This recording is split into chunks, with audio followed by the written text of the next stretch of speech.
Train the muscles, not the joints. So welcome back to Natural Gallant Bodybuilding, and this is the Friday Q&A. I found a few questions that I can answer for you guys, so yeah, right on. I have enough questions that I can probably answer a few. Are you excited? So Arnell Bolivar is asking me about what's my take on cold water baths or taking a bath right away after a workout. I mean, to clean yourself, taking a bath's good. I think he's talking about the cold water, hot water method to increase recovery. And basically what happens is that you put your body part in hot water, then you put it in cold water and put it in hot water, and this helps flush inflammation out of the area and flush blood into the area.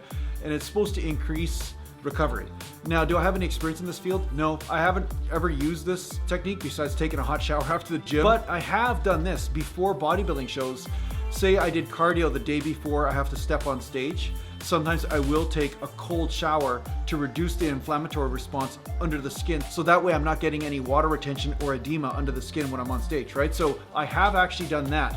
So do I have experience as far as just from workouts and increasing my recovery that way? No, I don't have any experience in it. So it is a legitimate technique. So yeah, try it out, see if it helps you out. If you're noticing that some of the aches and pains are going away from it, why not? Why not do that? So Mex G5 is asking me about if he does low reps like 1 to 3 on squats and deadlift, and then really high reps on leg extensions. Put in some details here, but he's asking if recovery will be an issue. If you're doing 1 to 3 reps on squats and deadlifts, almost every single time recovery will be an issue if you do this regularly. Of course, it will depend on volume, it will depend on frequency, it will depend on a lot of factors. So say you're just training once a week, then maybe not such a problem as far as recovering, but you may still snap something up, because I find those rep ranges are really dangerous, and I've talked about that in other videos.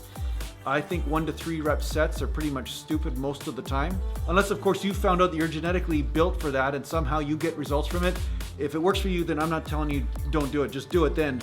But myself and a lot of people I know, almost everybody I know that I've seen do that, they end up with a chronic inflammation, or they end up with a ligament or joint pain, especially when it comes down to deadlifts and squatting. Even the highest level pros don't lift in those rep ranges every single time they train. My recommendation to you is to increase your reps, and depending on your volume will also depend on whether you can recover or not. I do have some training programs on my site that guide you through some different types of programs, different ways of training. But ultimately, yeah, 1 to 3 reps. I never recommend 1 to 3 reps. I never recommend that. I just find it's just too dangerous. There's not enough reward for it to justify the risk. That's all I can say. So anyway, that's my 2 cents. You can try it if you want, but you're not doing it with my blessing. Okay, so Open Your Mind is asking me if incline presses are safer than flat. Now, again, this is going to depend on the individual, but in most cases I've seen flat bench be more dangerous. I don't know whether it's just because of the amount of pressure or stress on the shoulder, whether the pec is in a certain position because the delts possibly aren't involved as much. The pec major seems to have more involvement on the flat bench, so this may just put more stress on the pec tendons. So as far as danger to the pec, I would say flat bench is more dangerous, but that's also probably why flat bench or decline or these types of motions that engage most of the chest actually are better for growing the chest. And of course, barbell might not be the best option, maybe dumbbells are better, but as a whole, flat does engage more of the chest from my experience. So yeah, it's gonna have more risk to the pec tendons if you are lifting in a way that's not right for you, the range of motion that's not right, the weight that's not right, or if you're overtraining in some way, right? So as a general rule, inclines are safer, but will you get the same benefit? I would say probably not, but it depends again on you. A lot of times these questions are really hard to answer because it always depends on you, right? But yeah, as a general rule, I'd say inclines, very general rule, I'd say inclines are safer. Now, Kong Loves is asking me a question, and he's asking me about when he's on a cut, and he's not trying to cut a lot of weight, he's just trying to cut down to 10 or 12% body fat here. Basically what Kong Loves is asking is, when he's cutting down, is he better off distributing his carbs throughout the day, or if he's better off distributing his carbs around his workout? And he's a powerlifter. So I would say in a powerlifting circumstance, I believe, and I have actually experienced, that when you have a more stable blood sugar throughout the day, it seems like you have a stronger workout, okay? So every time your blood sugar drops, drastically drops, it wears your nervous system out, so you can't fire the muscles as hard. It may also deplete the glycogen and other factors as well in your muscles and stuff. So I found that my energy when I go to the gym is just not as good. Really, as a bodybuilder or powerlifter or as an athlete, you just don't want your blood sugar dipping down a lot. If you're gonna be doing the moderately lower carb type of tactic throughout the day, you want to make sure you're definitely eating protein very regularly, like every hour to 2 hours. You want to make sure you're taking in enough protein to make sure that blood sugar is stable and possibly a little bit of fat there. And when you are taking in your carbohydrates, you could take them right before you go to the gym and right after, so that way your muscles are getting filled up, but at the same time, you're not constantly bringing carbohydrates into your system. That could be one way of doing this. Because I know that a lot of times with strength athletes and everything, they want to make sure their fat's at a certain level too, because the fats help with so many different factors. They also help with stabilizing blood sugar. That's the neat part about fats. So you do maintain a lot of strength when fats are there. And I find if you have fat and protein throughout the day, and then you just give yourself the carbs as you need them, I think that could be a good strategy towards losing some body fat, but not losing as much strength. So yeah, try it out, see if that works.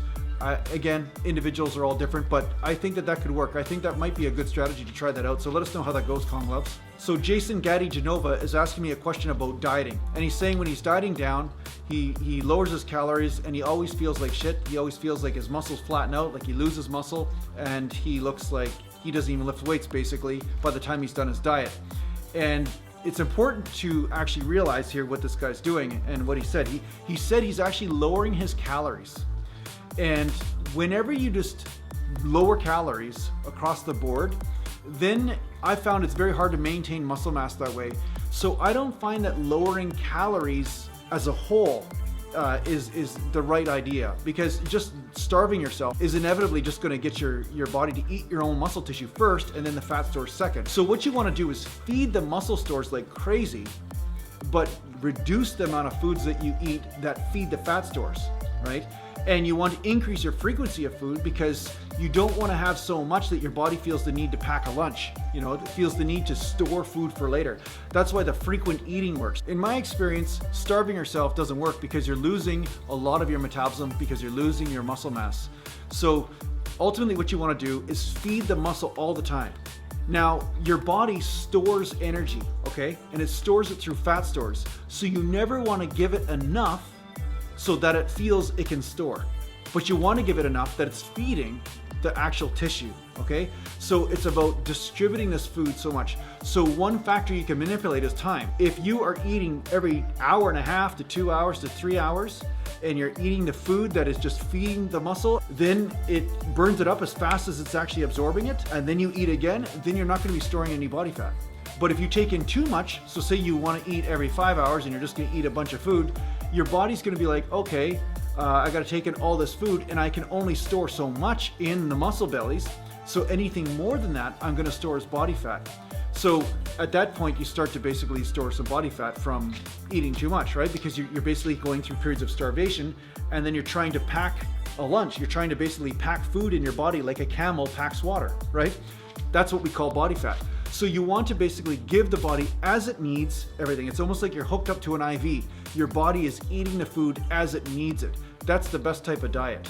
And if you're going to just drop calories, what you're doing is you're starving the body, so it's going to eat the muscle tissue and the fat tissue, but most likely it's going to eat the fat tissue at a slower rate, because if you've ever seen kerosene in a lamp, it burns really slow. Oil like that burns really slow. It's not combustible. Where like a potato chip, you know, that carbs and everything, it goes poof, right? So the first thing your body's gonna burn is the carbohydrates and glycogen that's in the muscle. It's gonna pull that out, and it's gonna pull the protein out after, and it's gonna basically gobble that up, and then it's gonna go to the fat. So if you use the starvation method, you're gonna just basically get skinny fat. That's what's gonna happen. It's not gonna actually be good for bodybuilding gains. So yeah, if you're doing that method, then I can see why you feel haggard and you feel like crap all the time. Now, the other caveat on this is that if you're down to 5 or 6% body fat and you're literally at that lean state, the problem is that you don't have any storage. Like, you're not storing water, like you're peeing every few minutes. You don't have any glycogen storage. You don't have any, like your fat stores sometimes work as a way of your body hydrating and storing water, body heat, you know, all this kind of stuff. And once you drop down to 4% or 6% body fat, there's not a lot of storage left, okay? So do you feel like crap then? Yes, you do. You feel pretty burned out, and it's not exactly a great place to be at as a regular way to walk around, okay? Because your body's always burning certain percentages of protein, carbohydrates, and fat. And once the fat is down really low and the carbohydrates are just at a level where the muscle gets what it needs, but the brain might not be getting quite as much as it needs or whatever, you're always on that edge of depletion. Yeah, it can be quite a painful sort of situation or not very fun to sit in that for very long. So, but as long as you get the premise, this will work. As long as you know the premise, feed the muscles. The ideal fat burning scenario isn't through dropping drastically in calories. Like I said, I've never counted my calories, so it's not really something I've used as a tool. So honestly, if my calories went down or if they were up, I can't really even tell you. All I know is that my protein went up a lot and my starches went down and my fats went down, and I just would shove the food in my face at will as much as I wanted. I wouldn't even actually limit myself, but I would say these are the foods that I can eat unlimited amount, and that's how I would get lean. And that's how I guide myself through this process. That's how I would get lean. So depending on your metabolism, depending on what your genetic makeup is, all this kind of stuff will depend on how many starch meals you need per day. But ultimately, you don't want to just drop calories, like just stop eating, and that's how you lose body fat. That's going to be a muscular disaster for you, right? So that's all I have for today's Friday Q&A. So thanks a lot for tuning in. Make sure you share my stuff. Yeah, you know I'm talking to you. You're the guy. You're the guy that hasn't shared my stuff. Or the girl, or cat, or whatever, whoever it is that's watching right now. You haven't shared my stuff, huh? Yeah, okay, all right. All right, well, thanks a lot for tuning in, and I'll talk to you soon.